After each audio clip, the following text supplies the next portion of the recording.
Huh? Say a few words. Hey, we're videotaping. There you go. Insert it into the hole. You ready?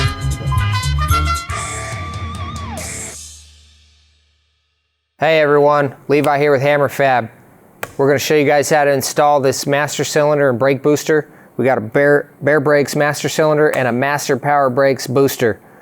We got to install this on our C10 firewall. We're kind of modifying a couple of things to my liking. So stay tuned, we'll show you guys how to get this thing dialed in.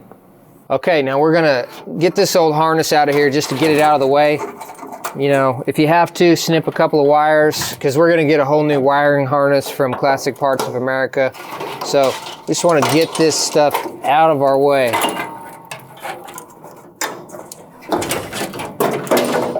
Like that. Just get that stuff out of here. We don't even want it. Basically, we want to gain access to these bolts right here. They should be 1/2 inch. We're going to get an impact gun on those. And then there's a couple of them down here that are also 1/2 inch that hold it to the dash. So we're going to take those two out and these two out, and that should completely free up the brake pedal assembly. Now also what we're going to show you once we get it out on the bench, originally this was a 4-speed floor shift manual transmission. We will be converting this to an automatic transmission, so we don't need the clutch pedal obviously. But thankfully these are real easy to eliminate on these trucks. So the clutch pedal and the brake pedal all ride on the same pivoting shaft. So once we get this apart, we can just easily take the clutch pedal off and we don't even need to use that.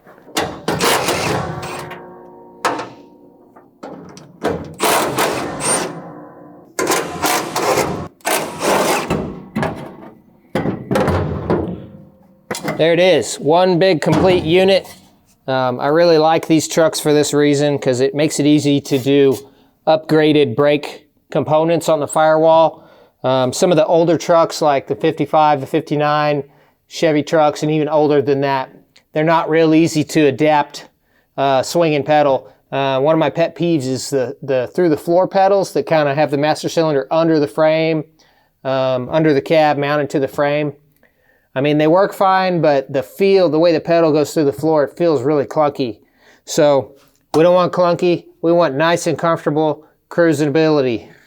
So these make a really nice pedal assembly, even for different vehicles. Sometimes if they've got something weird under the dash or on the floor, sometimes you can adapt a C10 bracket to fit up in there. So we're gonna get rid of the pedal, and then always make sure you bag and tag your bolts. So, or you could even put them right back in the assembly like we're gonna do right here. You thread that guy back in there. That way you don't have to look for stuff later. We can thread these back in the dash. That'll make your job a lot easier later on. So we'll reuse this push rod, we'll reuse this pedal.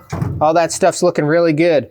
And then what we'll end up doing right in here is we'll cut this rod, section it, we'll sleeve it with an outer tube sleeves to make it real nice and strong, and weld it back together, and it'll work perfectly with our new master cylinder.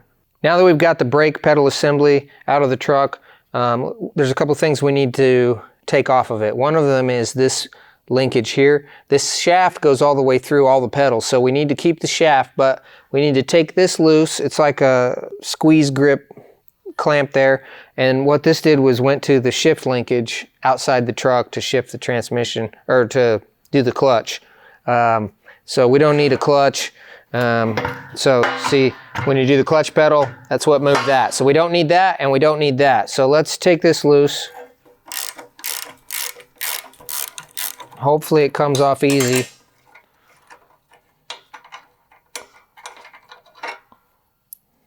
We don't really need that, but it's just a habit. Let's just thread stuff back together. Okay, now we may need some pry bars and hammers and stuff. Hang on.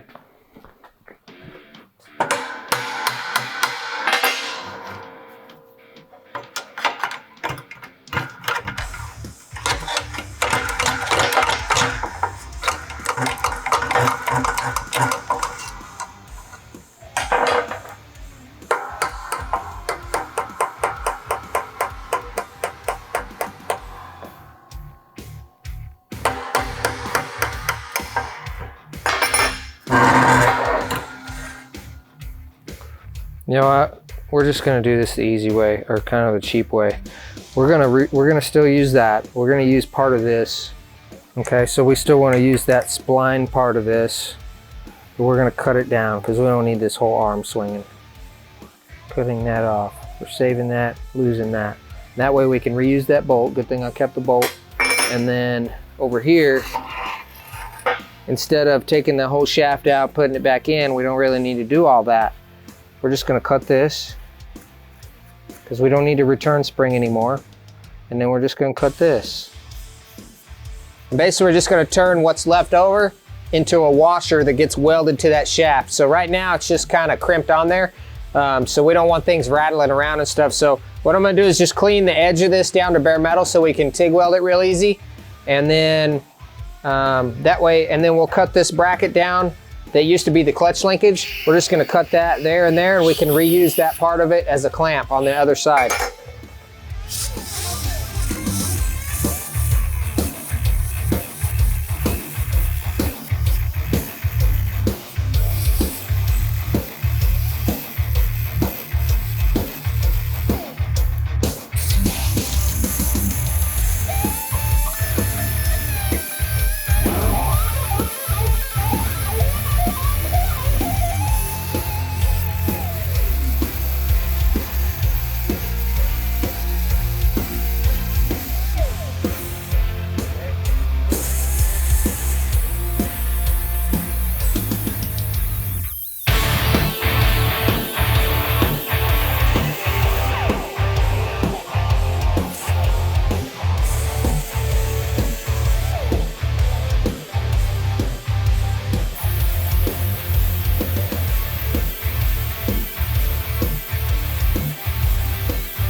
Okay, now see how that's kind of loose?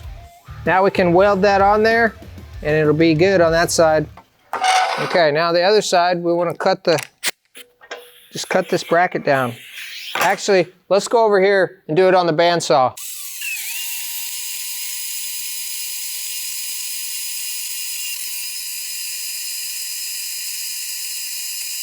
So now we still got a clamp that we can utilize on the stock pedal, but it's not any bigger than it needs to be. So actually,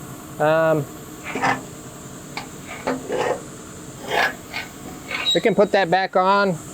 We'll clean this pedal up later on.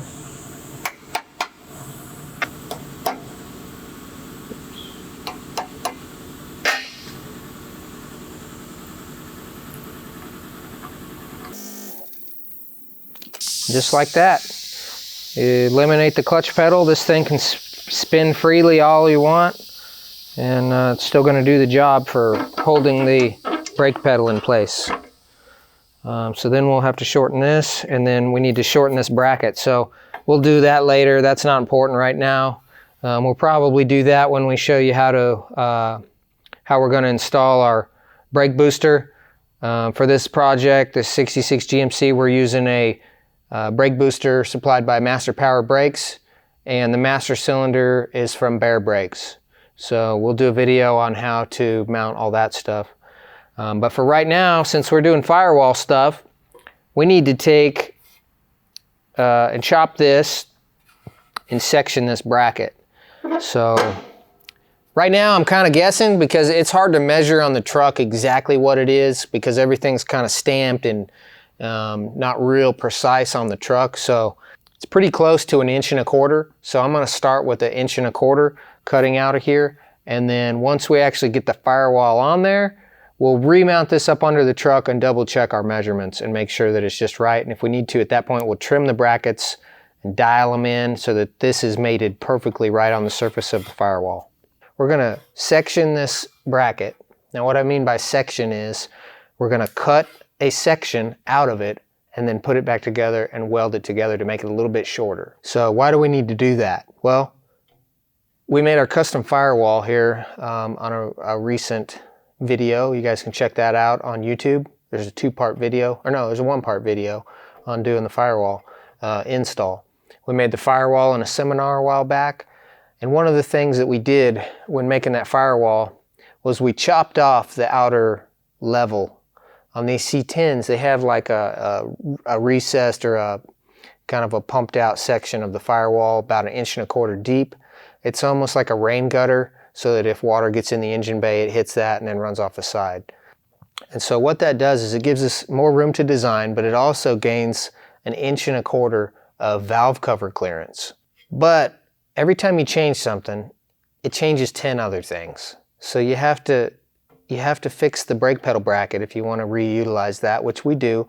It's a nice setup. I like the swinging pedal. It's going to bolt right up to our master cylinder from Bear Brakes, the brake booster from Master Power Brakes. All that stuff's going to work with this bracket, but it's too long to fit within the confines of the dash and the new firewall. So we're going to take a section out of here, weld it back together. We'll fit it up under the dash before we weld it. And yeah, it should just work just like normal. You know, we want this face here to be on the firewall so that when you're pushing on the pedal, you've got the firewall and this brace kind of beefing everything up. So the other thing we're going to have to do, we're going to have to shorten this push rod. So the push rod's going to be fine. Originally, I think I mentioned in the firewall video that we were going to cut this, section it, put it back together. That's not the best idea. After I got to thinking about it, it's easier just to chop off 1.25 inches off the end here and re-round it off, and we'll be good to go. So let's get to it. All right, guys, here's some of the tools that you need for doing this brake bracket section. We got a cutoff wheel on an angle grinder. We got standard 3-inch backer pad. This is one of our 3D printed backer pads you can get at HammerFab.com. And then we've got another little trick here. This is a grinding pad, same kind of you know, Rolock style backer, but instead of a 3-inch backer pad, it's got a 1-inch backer pad with a reversed disc on it. So that's a little trick you can do by punching the center out of one disc and flipping it around and having a double-sided abrasive. That's going to come in really handy for deburring the back side of all this after we do the cutoff wheel. Okay, so the first thing I'm going to do is I'm going to just make a rough cut on one side, and then I'm going to true that side up and get it kind of reset back flat. And then I'm going to rough cut the other side, but I don't want to cut off too much right now because I don't know exactly what the dimension is that needs to be removed from there.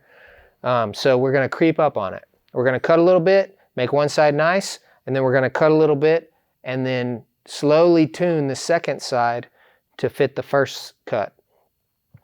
Okay, so now where do we cut?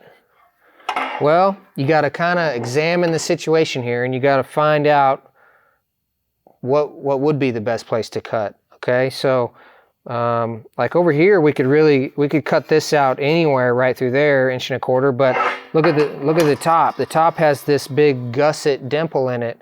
So if you were to cut it out 1.25 inches over there and then transfer that across the top, well, now you got an issue because when this comes over here, there's not going to be anything connecting there.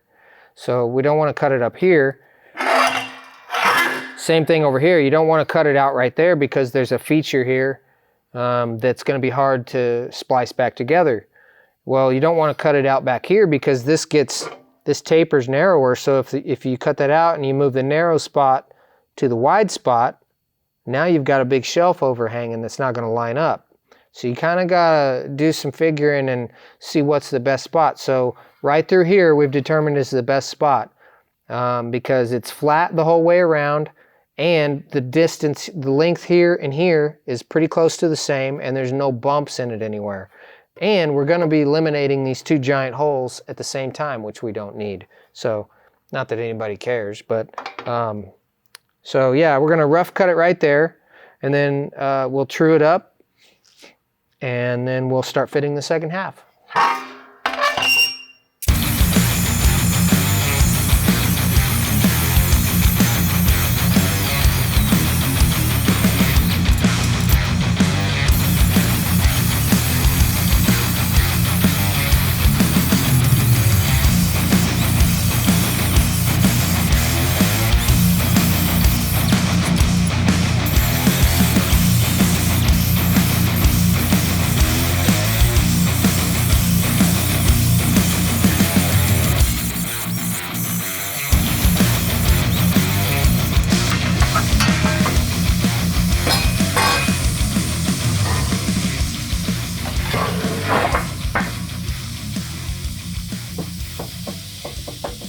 pretty dang flat right there. We're gonna make it even flatter, but that's not bad for a rough cut. Okay, now we're just gonna rough cut this. I'm not gonna cut clear over there. I'm just gonna cut like an inch just to make sure I don't cut too much. If you're not sure what an inch is, you could measure it, but I'm not gonna measure it. I'm just gonna do the old finger trick like that. That's a little bit less than an inch. That's about 7/8.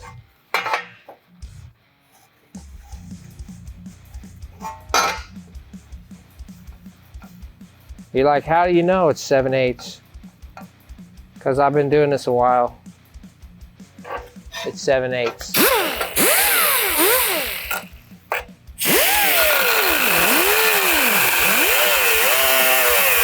I don't think they believe me though. Let's go check. 7/8 on the dot.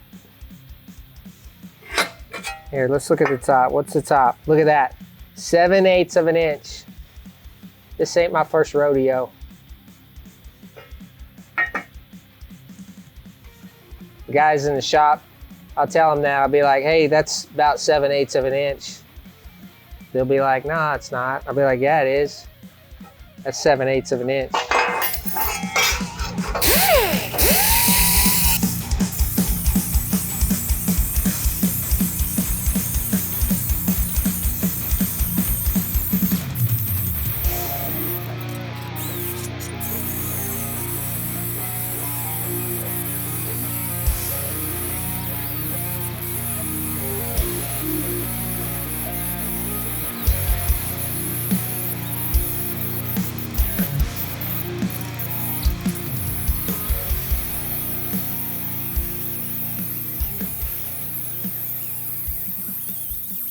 All right, we got that one rough cut. There's our 7/8. Now we're gonna true this one up. We're not gonna worry about this section right now. We'll come back to that here in a little bit. We wanna true this one up, and then once we get that trued up, we'll bolt it back to the dash because we still have some points we can connect that to the dash. So let's take that over to the big grinder, 20-inch grinder, and chop it all down at one time instead of doing it by hand. You could do it by hand. If you had some kind of like plate or a bench that was real true that you could check it to. See how it's got a little wobble in it? We're gonna make sure it doesn't have a wobble in it. We're gonna make sure it's perfectly flat. All right, so now what we wanna do is remove the push rod that's connected to the pedal. We're not gonna remove that part right now. Later on, we'll take this all apart and clean it up, but for right now, we're just doing fabrication. We'll do final assembly later. So we're just gonna loosen this jam nut and thread this rod out. We're gonna reuse this, but I need it out of the way so I can get it on my grinder, so I can get this on the grinder. So this part of the shaft is straight. This part is tapered slightly, but it's not tapered enough to really affect what we're doing. We're gonna chop off whatever the distance is that we need for our master cylinder later. But I don't wanna do that right now because I don't wanna chop off too much. So once our master cylinder and brake booster shows up, we'll get those into play, and then we'll tune this rod to fit all of those components. And then we'll turn the end of it nice and round again on the lathe. So we can chuck this in the lathe, spin, chop it, and then spin the end. We'll show you that in another video. So right now, we're gonna take this over to the 20-inch grinder and let it eat some metal. Okay, we're over here at the 20-inch grinder. This thing's 20 inches in diameter. It's a serious piece of equipment, guys. I know not everybody has one of these to use, but if you do, this is perfect opportunity to use it. This is a kind of a dangerous machine. I know a guy lost his thumb using one of these. I don't know if he had gloves on or not, but he was using a piece of metal and at the wrong angle, and it got sucked in there and sucked his thumb in there, and his thumb stopped the machine. So they called it the ATM machine because he got like $16,000 somehow for losing his thumb. Anyways, we don't want to do that. So usually you don't want to use gloves doing something like this. If you're real close to something, don't use gloves. But in this situation, I'm just using gloves to hold it back here. I'm not going to be up real close to it, so we should be fine. You can see I've got some shims under here spacing this up. That's because this little bracket on the pedal is in the way. It's preventing me from laying this flat. And so I just spaced it up just enough to get out of the way of that bracket. And that way we can grind real nice and solid. And have a nice solid foundation there. All right, here we go.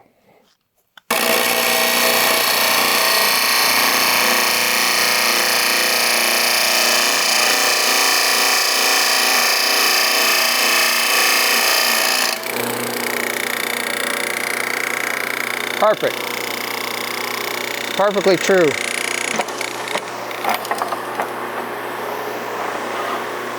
No wobble.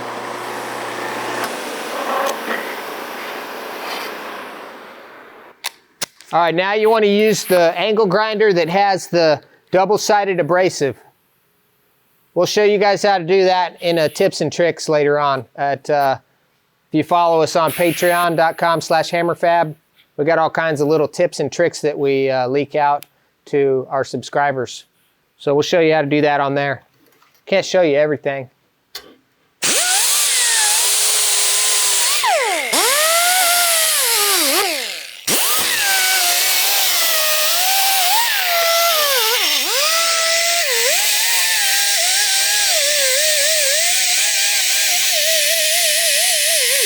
I'm also cleaning back some of the rust that's on here so that we can get ready to TIG weld this back together.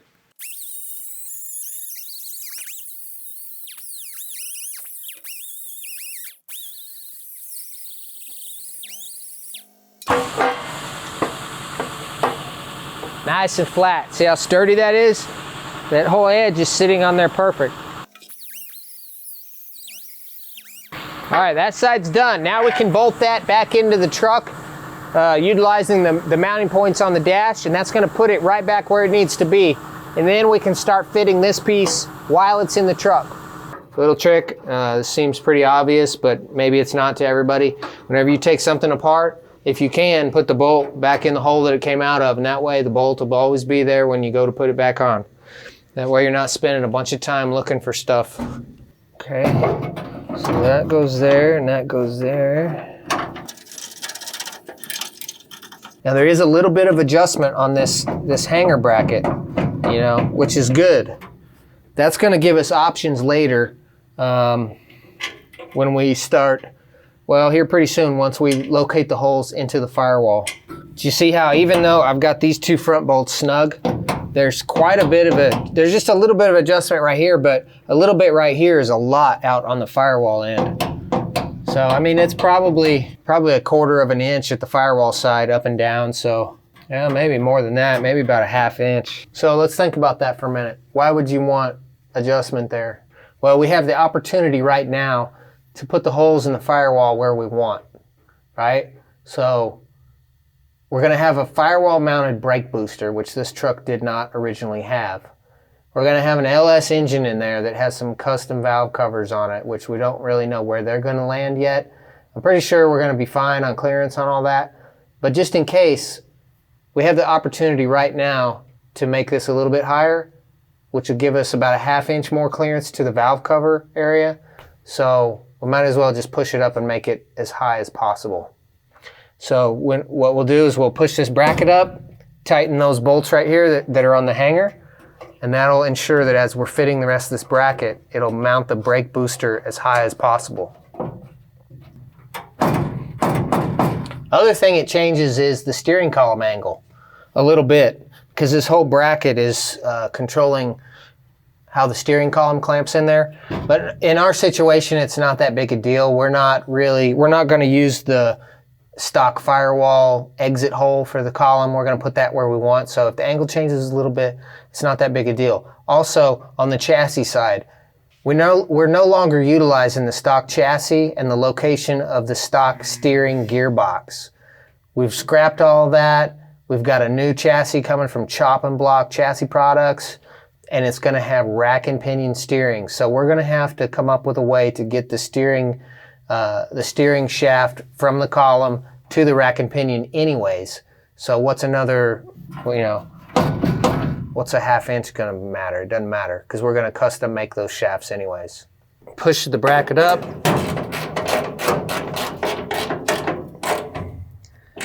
And tighten.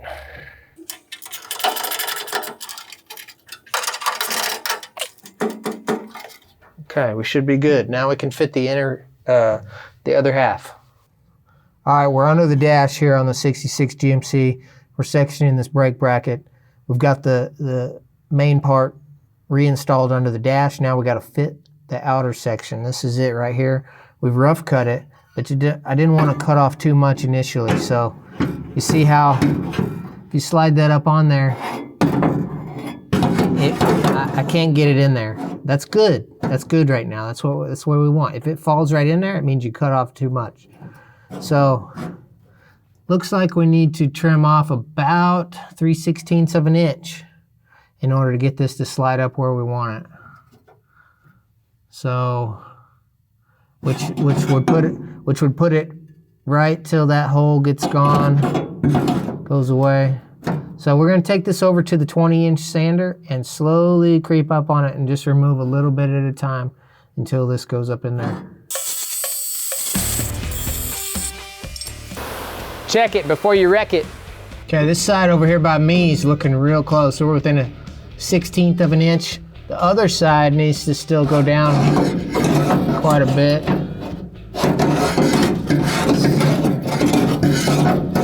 Yeah, about 1/8 of an inch on the other side. Check it. Okay, still got a ways to go.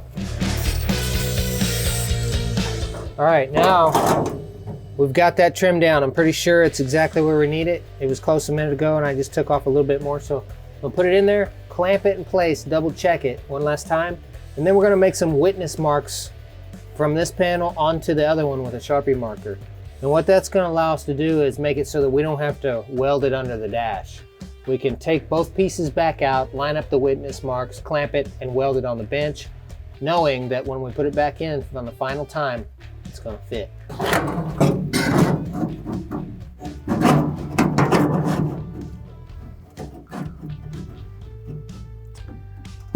Nice.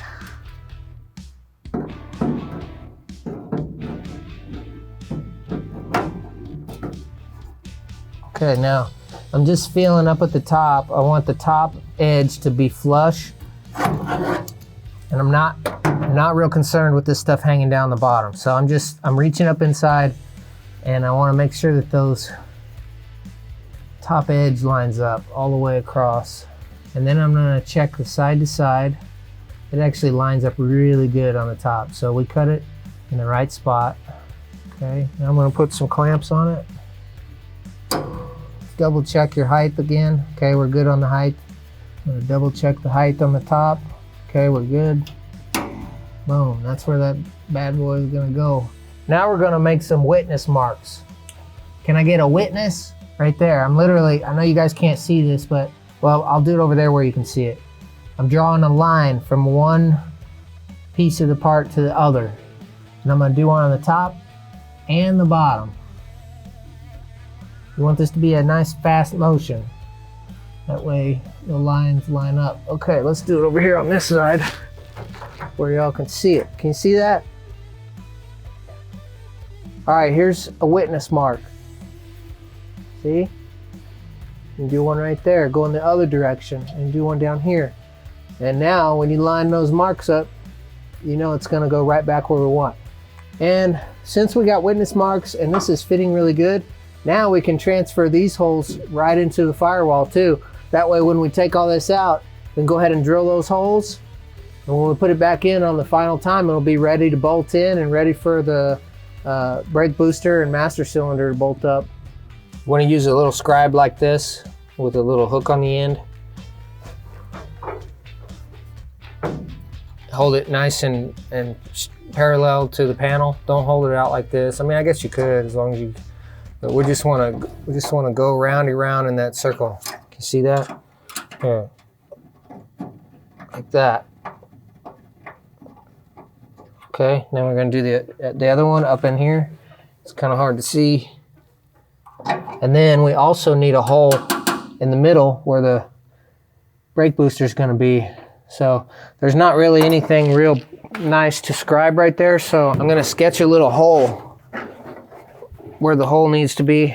And then we'll make it prettier once we get this bracket out of the way. We'll probably wait to drill that hole because we'll make that a specific size that mates up with the brake booster. That way we don't get a big air gap through there. We're gonna make sure that that it seals nice to the brake booster. All right, now you want to take the bracket out of the truck, both pieces, and we're gonna TIG weld them back together on the bench, drill some holes in the firewall, and that's pretty much all we're gonna do. We are gonna weld the little nub on the other side of the bracket, brake pedal pivot where we chopped off the clutch pedal, because we're not going to be utilizing the clutch anymore. So we need to weld that up so it doesn't flop around on us. So let's take this out.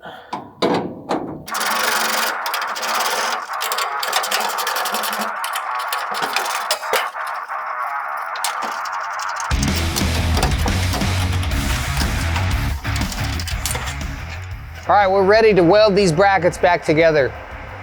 So I left it all clamped together even since it's been in the truck. I didn't take it apart. So our witness marks and everything are lined up exactly where they need to be. We've got the metal, the rust cleaned back to bare metal on both pieces, inside and out. You want to do inside and out, because otherwise what happens is it sucks that rust in from the bottom and as contamination, and it won't weld real nice. So we've got the TIG welder fired up. Gonna be using some ER70S-2 on this one. It's a pretty common welding rod. And then we're just gonna zip it up. So here we go.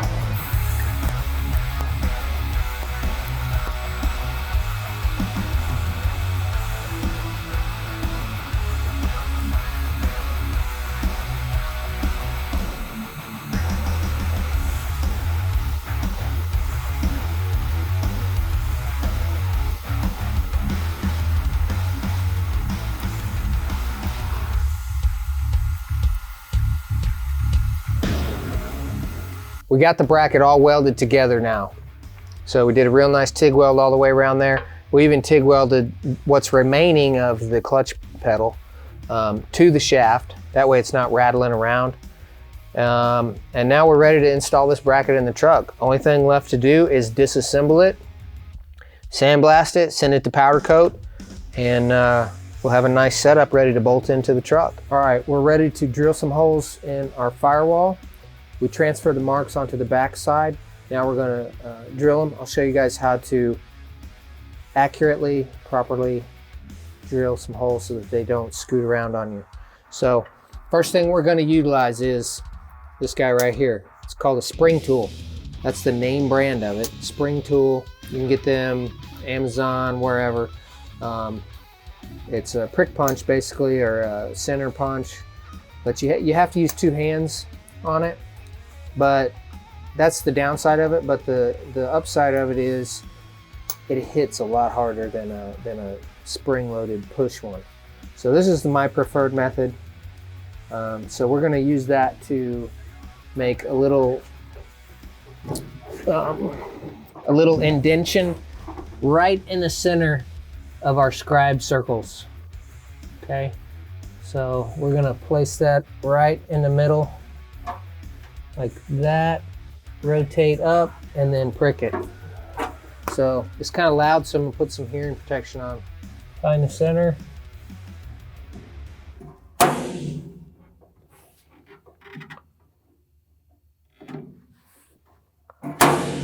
Like that.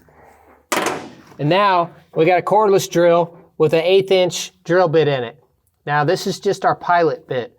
Pilot bit is the preliminary hole that you drill just to get the hole started. It'll make the next sizes a lot easier. You don't want to start with a giant drill bit because it'll make it really hard to stay in the center and make an accurate hole. This one will line up a lot better with the little punch that we just put in the metal.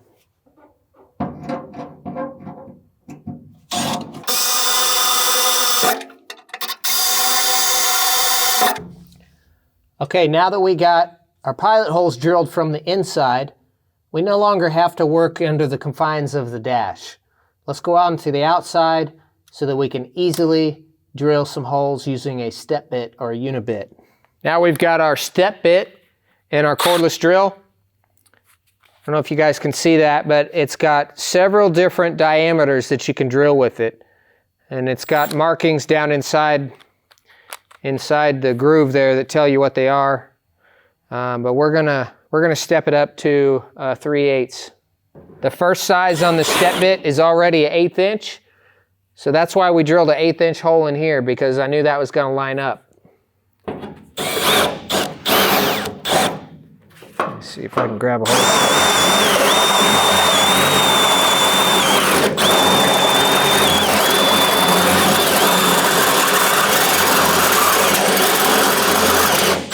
I'm pretty sure that's 3/8.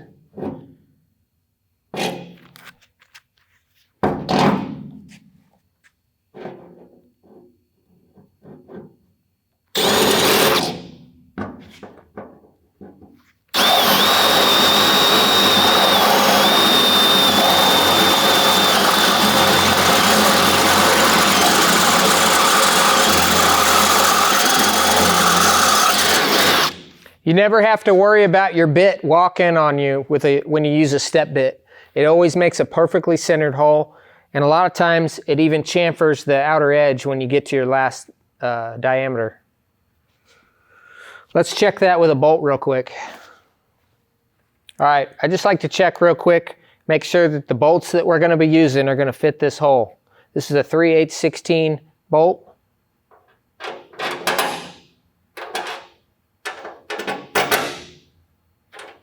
They fit. Now what you could do, which I think is a good idea, because we're going to have paint and primer and stuff on here anyways, we're going to open it up one more size on the step bit to ensure that our bolts are going to not fight us later on. We don't want to be drilling on painted stuff just to get bolts to fit later, so just give it one more step. It's only like a 32nd of an inch. Right there. Right there. Now, that did leave a little bit of a burr, so I'm going to get a countersink bit to remove the burrs on the inside and the outside. This is a countersink bit. This particular one is a 6-flute countersink. So, something like that's a pretty high quality tool. You can get that at someplace like MSC Industrial Supply. But we're going to use it in our cordless drill. That's why you want to get a drill with a 1/2 inch chuck, so you can use big stuff like that. We're going to put some steady pressure, and that's it. The inside's got a little bit bigger burr on it, so it might take a little bit more effort.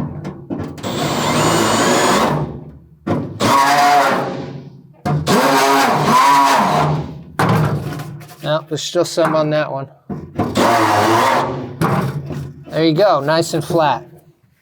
Now we're ready to install our brake pedal assembly until further notice when we get it all powder coated.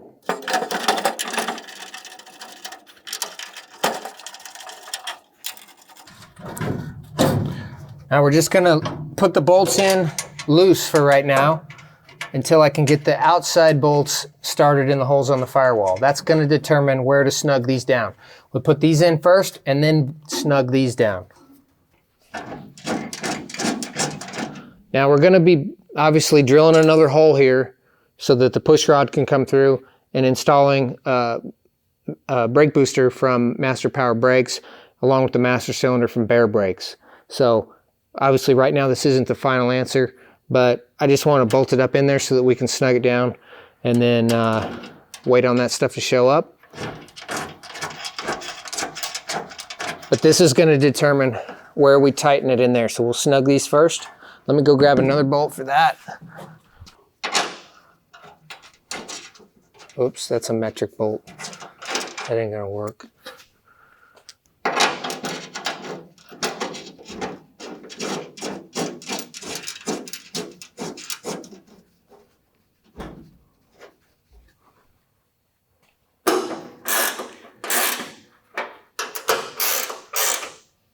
Just gonna snug those.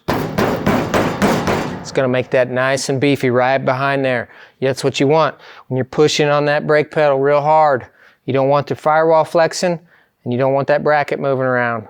So that's why we make our firewalls out of 14 gauge steel instead of 16 or 18 gauge, because that adds a really nice spot to mount that bracket to.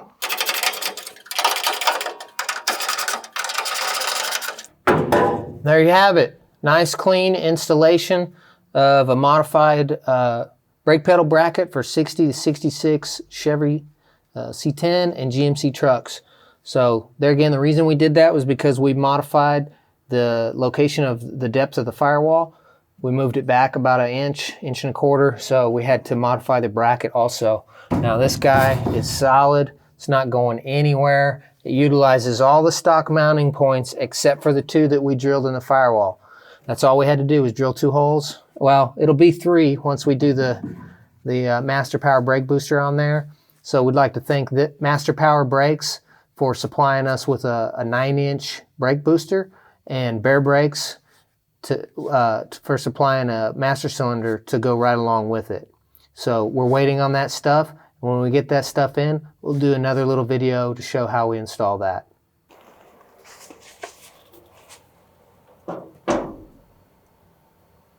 Okay, we got the Master Power brake booster here for our GMC. It came with these beefy brackets, okay, and what they do is it's got this cantilever mechanism here for the push rod, and so there's some magic geometry going on there that we don't want to mess up, and this pivot point is really crucial. That's where that bushing pivots, but I don't like the way this sticks out when it's bolted directly to the outside of the firewall. So what we're going to do is we're going to basically put these on the back side of the firewall and put this on the outside of the firewall. But it doesn't just bolt up that way. We're going to have to modify some things. So, so these brackets went on here like this and like that. And so we've got to drill. We're taking these off, and we're going to use these here in a little bit later. But in the meantime, we've got to locate these holes and the center hole into the firewall so we can actually get it in there. So what I've done here is made a cardboard pattern with the correct dimensions on there. So see, that pattern fits right on there. And we're going to actually cut this pattern. We're going to use this to drill the holes in the firewall, but we're also going to cut this out of some 1/8-inch steel and actually weld this piece to the firewall. So here it is right here.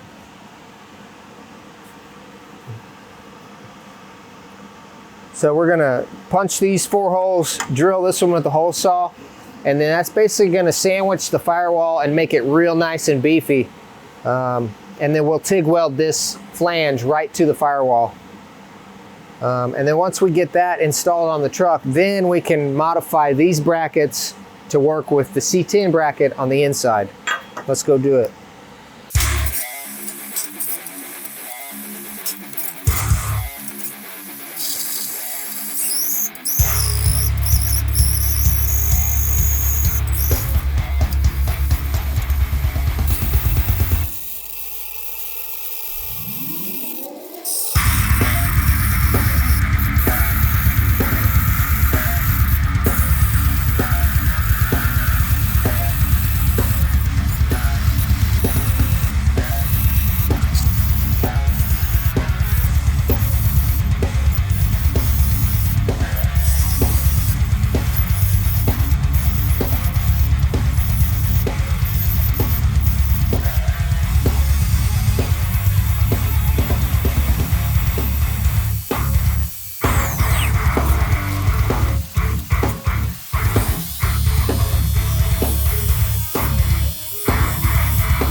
You ready? Yeah. Coming in. Can you kind of wiggle it a little bit up and down? There you go. How's it look? Looks great. Well, man, we got tons of valve cover clearance. So the V6 valve covers that we're putting on here from the GMC, they're going to be a little bit taller. So it's probably going to be about that close. But that's okay. We still got like an inch of clearance, so that's perfect. All right, now at some point we got to mount the proportioning valve on the bottom here. I've got a kit that bolts right onto that, and it hangs kind of under here. But yeah, that's one of the main parameters that we need in place so that we can build our inner fenders with our strip tabs and everything. Now we got to modify the bracket on the inside. We've got a line already laid out on the stock C10 bracket. We got to cut a chunk out of it and basically graft the brackets that came off of this to that bracket. It's not really fun to do. It's kind of tedious. You got to make sure you fit it, and you might have to do some tacking up under the dash. Just part of building hot rods. Here's the bracket that came off of the Master Power Brake Booster. It's 3/16 thick. It's nice and beefy. It's already got the holes where we want them. We don't necessarily need this flange though, so we're gonna cut that off. But we do want to keep this pivot point because that's where the magic happens for the pivot point for the ratio. So it just so happens this wall right here on the stock C10 bracket is right in the way. So I've already laid it under there and made a mark on here. I need to redo the mark on the back, but basically we're gonna cut this out and weld that into this bracket. But we gotta do that up underneath the dash. So I gotta cut this out, bolt this back in the truck, bolt this to the back of the firewall, and then weld the two together. And then this one will just be, it can just go up in here and be along for the ride. I think it's gonna be close, but I think we can get away with just putting that in there without having to modify anything. We'll see, we'll find out.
All right, now we got the stock bracket back in there. We had to cut a couple chunks out of there to clear the new master cylinder, but we're gonna replace that chunk with this. That's part of the bracket that came with the master cylinder. So we gotta take these two nuts off, put that in there, get this adjusted, and then we can tack weld this to that. And then once we get it tack welded, we'll take it apart and weld it on the bench.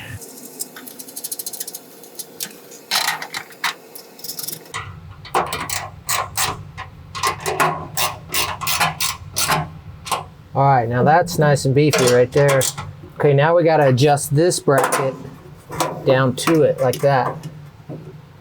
And there is a little bit of adjustment here.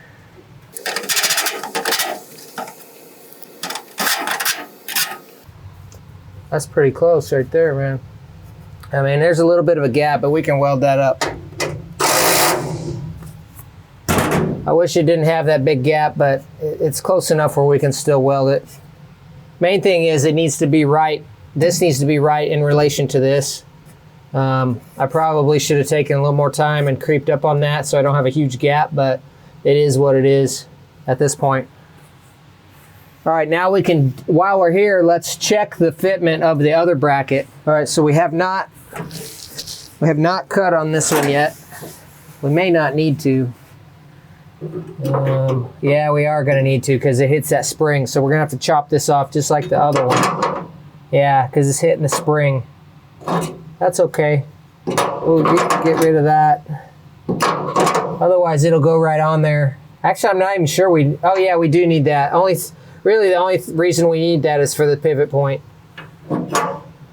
So actually, then what we could do is slim this guy up a little bit. So we'll just make it look a little more intentional. Cut that off of there. Like that. Didn't that look better? Okay, and then, yeah. So then that's gonna put our pivot point right in the right spot.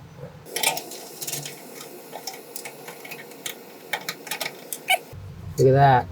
So those guys are gonna line up just perfect in the end. We're gonna have to probably shorten this rod a lot. We may even have to run those, yeah. We're gonna have to do something tricky here, so we still need to be able to adjust this. So I'll probably have to either do a different clevis on the pedal. That's probably the easiest thing.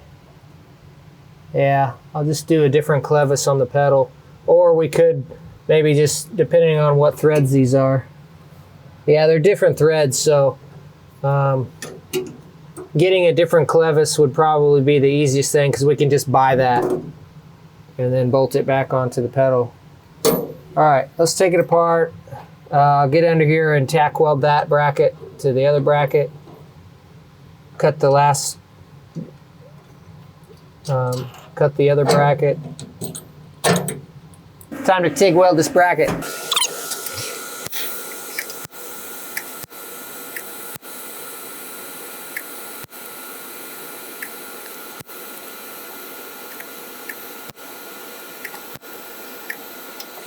All right, that's good enough for now. We'll take it out and final weld that. Let's go cut the other bracket. So I want to cut this one and test fit it one more time before we pull this out. So while we're cutting this, that'll give that a chance to cool off.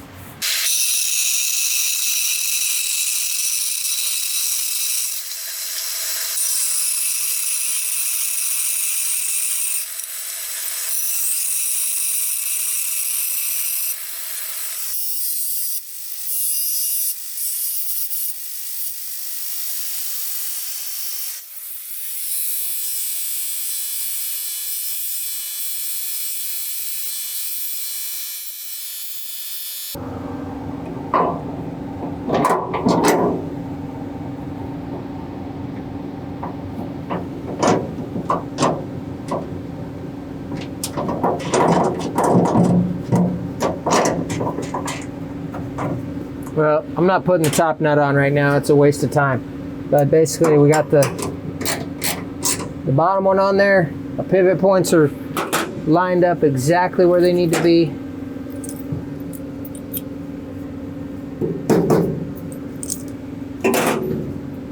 That's gonna be nice. Dang, we could almost do a direct shot right to the master cylinder instead of doing all this here. I'm not sure what the magic on the ratio is. That's when we get in trouble, isn't it? When we start changing things too much? Yeah. Yeah. I think there's some leverage magic going on there.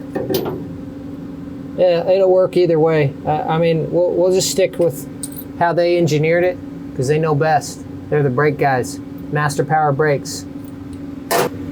All right, we got one more thing we need to check before we make any final decisions, and that's steering column location.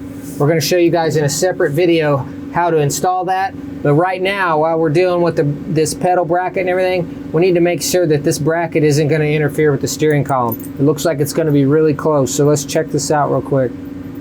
I'm going to fully mock this in here because this is going to be the determining factor. Okay, that bolt is going to be the thing that's in the way, if anything. The rest of this stuff will be up higher. It won't be in the way, but that bolt might be in the way. All right, I got a column sitting out here. We're going to just hold it up there real quick. I've already marked on the firewall kind of where it needs to go. So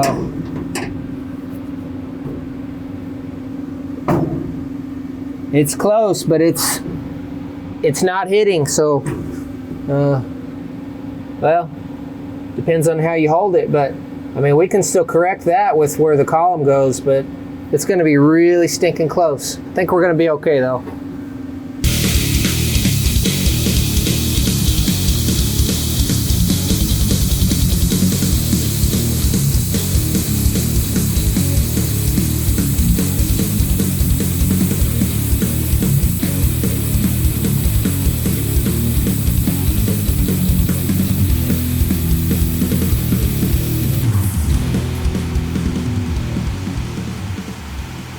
All right, so we were talking about on our bracket here, we're gonna have to get a new clevis. Well, thanks to the guys at Master Power Brakes, they actually put one in the package for us already. So we'll take this one off.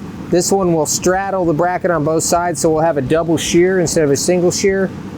And then we should be good to go. That's got the correct threads that the master cylinder or the brake booster already has in it. So hopefully that makes it easy for us. Thanks, guys.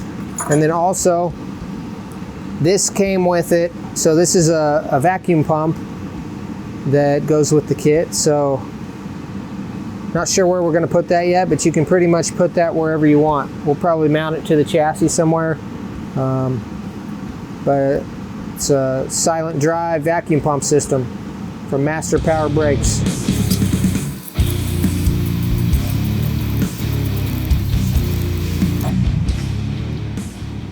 It's not hot, I thought it was hot. All the welding you've been doing. Yeah.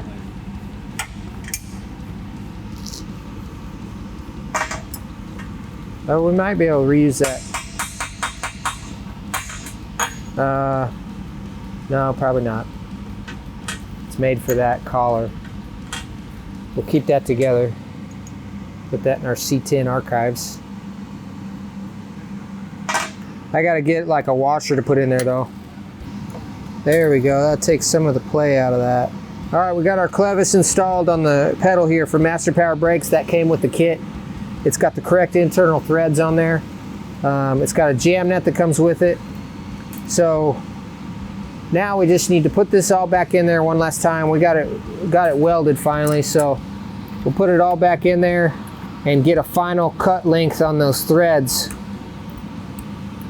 And then that pretty much wraps up this project.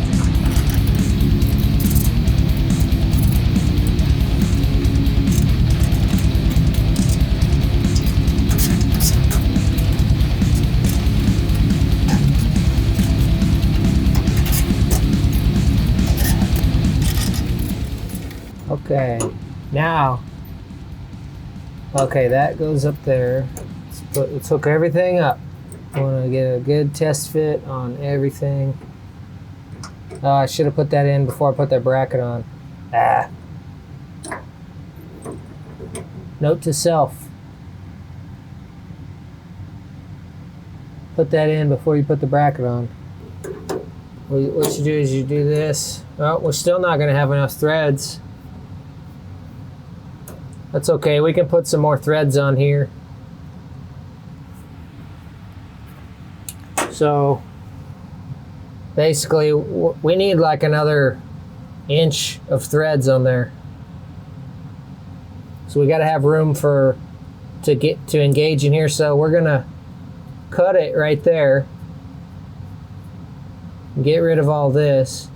And then we need some more threads on there, at least a little bit, at least enough for the jam nut and a little bit more adjustment. So if we come back to there somewhere, we should be good to go.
All right, this time, put the pin in first and then the bracket.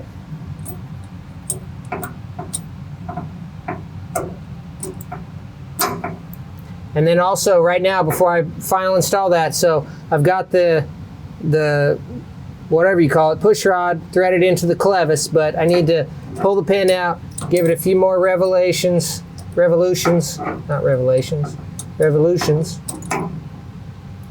until that hole is lined up like that, this one. Okay, now I can put the cotter key in that one. Now I can put the bracket on. Like that. And this bolt should go right in. Like that. Notice I put the jam nut on first, so you always want to do that. Don't forget to put that on. That's gonna basically take up a lot of the slop in that push rod.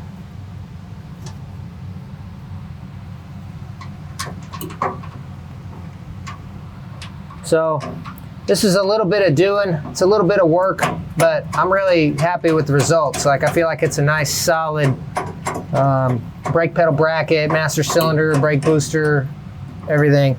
I would totally do this again, even though it's a little bit of work.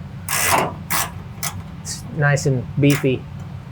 Last thing you want is squishy brake pedal or squishy firewall or any of that. So this is a nice solution.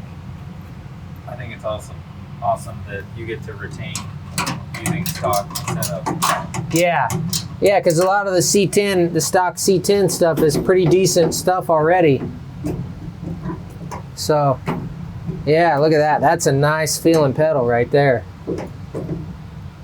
So anyways, that's all we need for now. Look at that, we got full throw on that guy.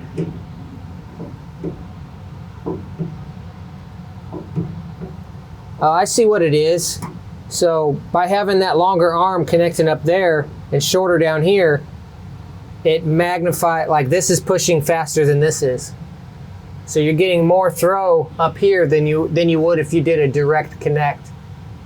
If you did this direct drive, which you could do, your pedal would have to go all the way to the floor before you stop, where if you do it this way, you don't have to push it as far. They're using their heads over there, Master Power Brakes. Okay? I like that, man. That's nice. That feels so good. All right, on to the next thing.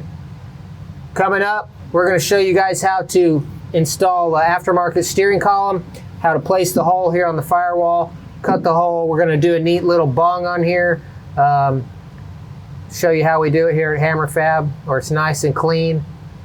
And then shortly after that, we're going to be doing a video on how to utilize our strip tabs, laser cut, evenly spaced holes with a nice detailed edge on our engine bay. And then we're going to show you how to do inner fenders, all that stuff. We still got to finish up the cage in here. Basically, all this stuff's going to go down real quick. because it has to if we're going to get it done in time. Stay with us.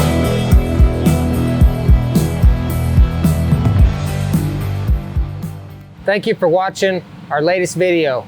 If you guys would like to see more of what we have to offer here at HammerFab, such as our dimple dies, our bead roller dies, our assembly hammers, and everything else fabricated related, go to hammerfab.com. Thanks for watching.